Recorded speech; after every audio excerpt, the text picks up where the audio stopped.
Jerome, uwi ka ba ng maaga bukas? Anniversary natin. Tiignan ko. May lakad ako eh. Huwag ka na umasa masyado.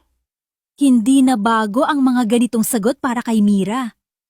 Sa bawat araw na lumilipas, lalo niyang nararamdaman ang lamig ng pakikitungo sa kanya ni Jerome.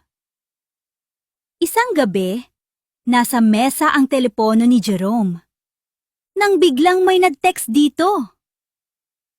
Isang mensahe ang di sinasadyang mabasa ni Mira. Miss na kita, babe. Kailan mo ulit ako dadalhin sa bahay niyo? Babe? Dadalhin sa bahay? Ano to? May babae ka? Oo. Ano ngayon? Hindi ka naman sapat. Hindi ako sapat? Ako ang asawa mo, Jerome. Kaya pala pakiramdam ko parang nagbago ka na. Wala na akong pakialam sa'yo. E di umalis ka kung gusto mo. Pagkatapos ano? Magpapakasaya na kayo ng kabit mo? At talagang dinadala mo pa pala dito sa bahay ang hayop na yon? Pareho kayong mga walang hiya. Bahay ko din to, Mira. Pwede kong dalhin dito kahit sinong gusto ko.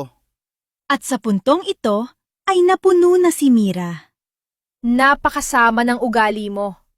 Hindi na kita kayang pakisamahan pa.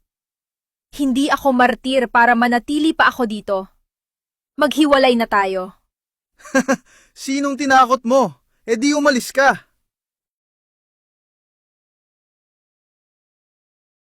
Sa kanyang paglayo, makalipas ang mahigit isang buwan.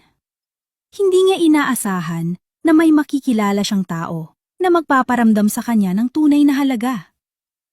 Habang nasa isang coffee shop si Mira, ay may isang lalaki na kanina pa sumusulyap ng tingin sa kanya mula sa kabilang table.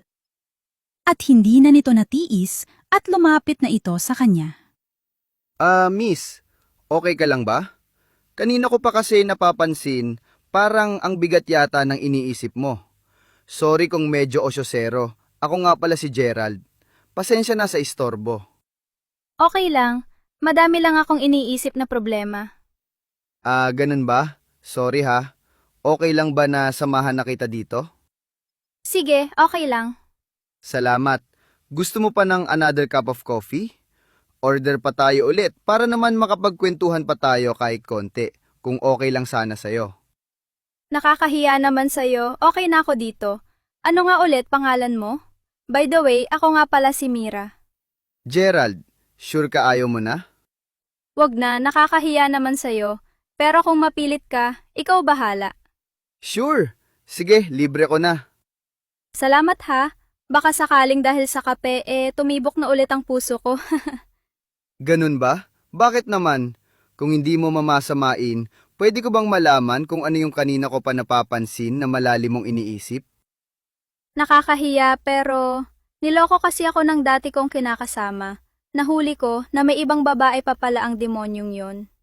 Yung ganda mong yan, lulukohin lang ng isang lalaki? Napakawalang kwentang tao naman nun. Sinabi mo pa.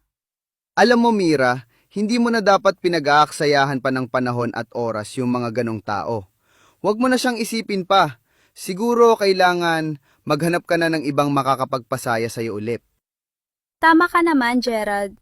Pero hindi ko alam kung kaya ko pa bang magmahal ulit. Hindi mo kailangan magmadali.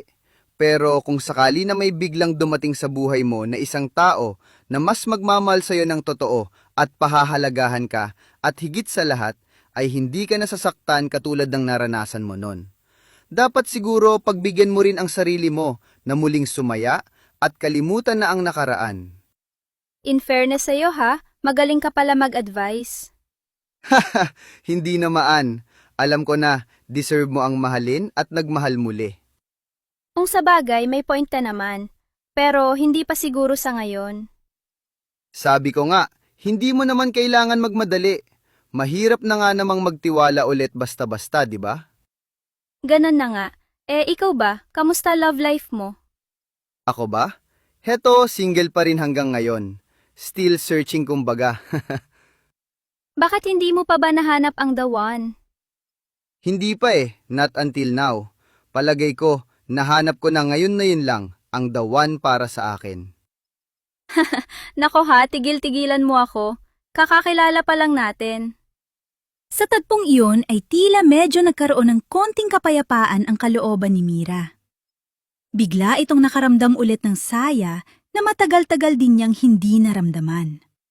At alam niya sa sarili niya na maaring si Gerald na nga ang taong magiging dahilan upang ito ay makalimot na ng tuluyan sa kanyang mapait na nakaraan.